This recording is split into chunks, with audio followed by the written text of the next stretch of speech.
If you have an adjustment of status application sitting there, ready to go, the exact date you hit submit before September 18th could end up being the single biggest decision in your entire case.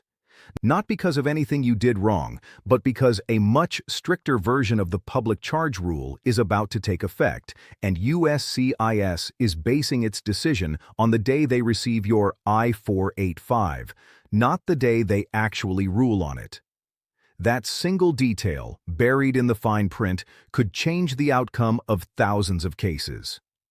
Tonight, I'm going to walk you through exactly what's changing, what's still completely undefined right now, and why the timing of your filing could matter more than almost anything else in your entire application.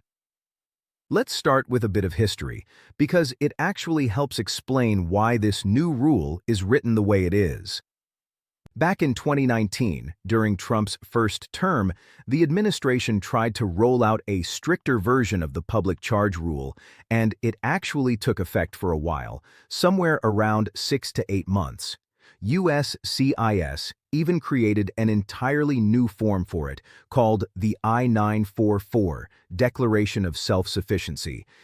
If you've ever gone through the adjustment of status process yourself, you've probably never even heard of that form, and that's because it only existed for a few months before a wave of court battles effectively shut it down.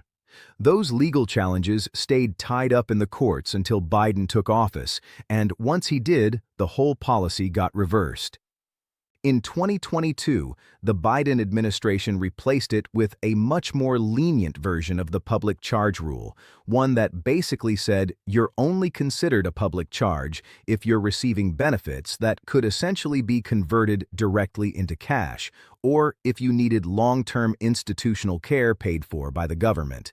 That's been the standard, until now. Now, the Trump administration is bringing back a significantly stricter version of this rule, and it officially takes effect on September 18, 2026. Immigration attorneys have been going through the language line by line since it dropped, and here's the honest truth about it right now. We still don't know a lot of the specifics. This isn't fear-mongering, and I don't think this rule is going to upend most people's cases.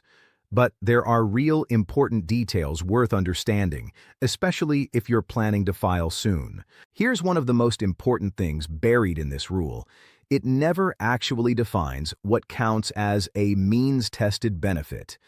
DHS simply says, officers can consider means-tested benefits when reviewing your case, a term that other federal agencies have used before, but it's left completely undefined here.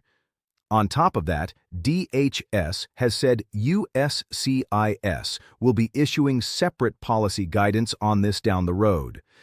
Many immigration attorneys believe this vagueness is intentional, a way of preventing the rule from being challenged and struck down in court the way the 2019 version eventually was.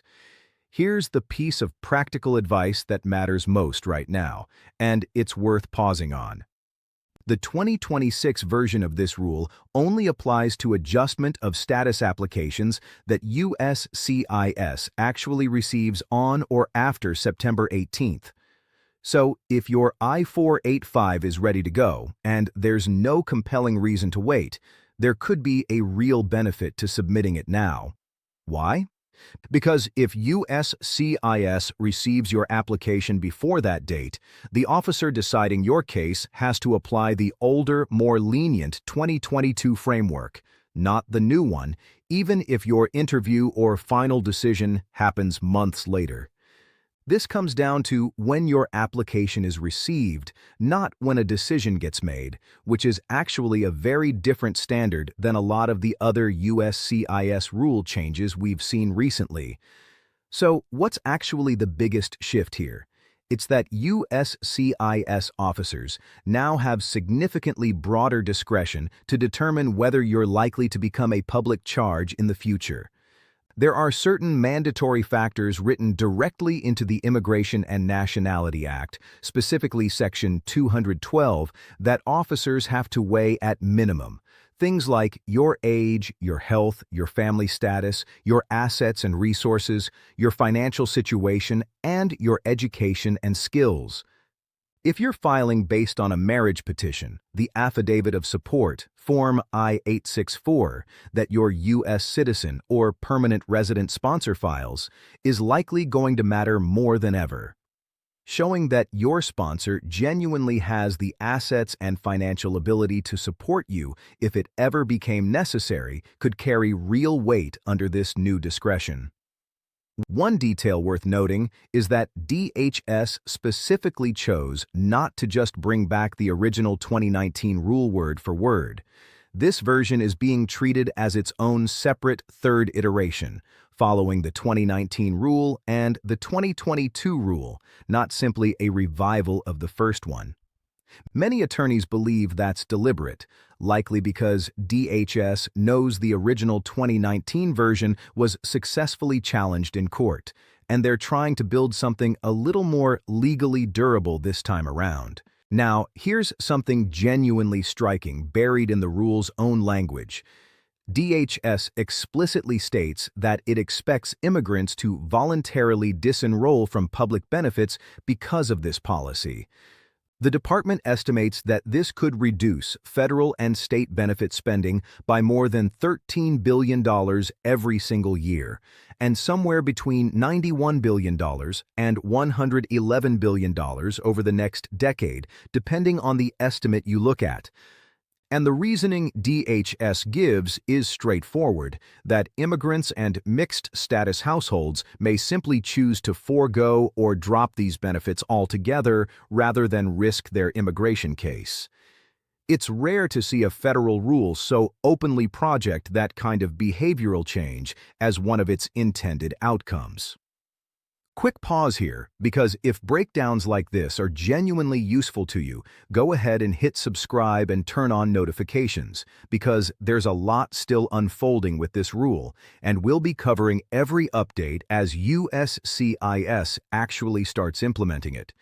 Since so much of this rule is still deliberately vague, USCIS is expected to release separate guidance to fill in the gaps, which means a truly detailed breakdown of exactly how this will be enforced isn't fully possible yet.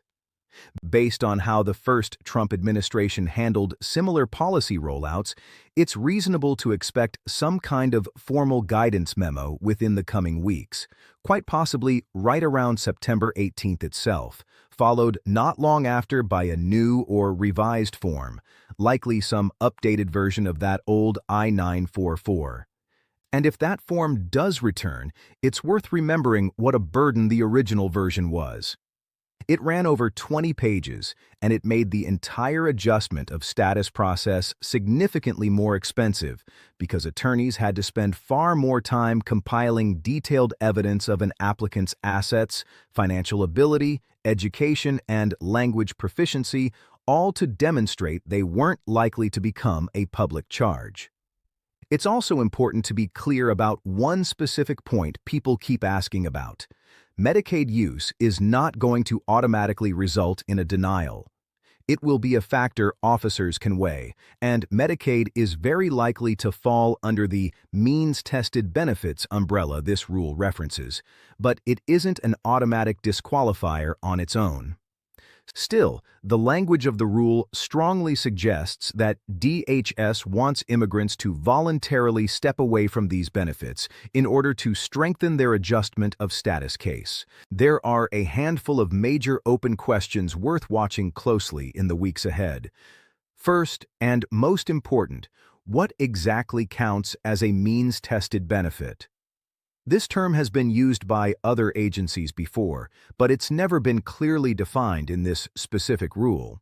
Second, how much actual weight will Medicaid carry in an officer's public charge determination, since that's really the core question every officer will have to answer case by case.